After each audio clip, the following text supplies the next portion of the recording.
إليه ترجعون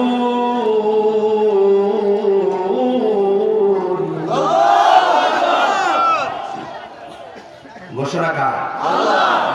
আমি ছিলাম নিষ্কাম, এক ফোঁটা পানিটার রক্ত বানাইছে কে? আল্লাহ। এই রক্তটাকে গোশতের টুকরা বানাইছে কে? আল্লাহ। এই গোশতের টুকরার ভিতরে হাড্ডি ঢুকায় শক্ত বানাইছে কে? আল্লাহ। শ্বাস বাড়াইবার ক্ষমতা দিয়েছে কে? আল্লাহ। এই জন্য আল্লাহ বলছেন ঈমান আনো আমি আল্লাহর উপরে, আমি হলাম তোমাদের রব, তোমার জীবন, তোমাদের মরণ, তোমাদের কুরবানি, তোমাদের নামাজ সব আমি আল্লাহর জন্য।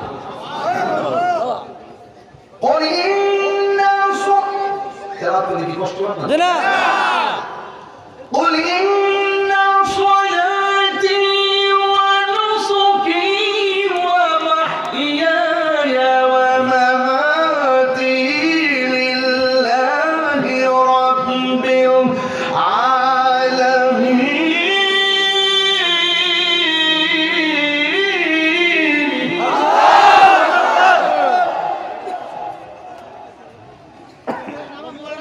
আজকে থেকে ওয়াদা, ওয়াদা, এই কথা বলেন, ওয়াদা, ওয়াদা, ওয়াদা।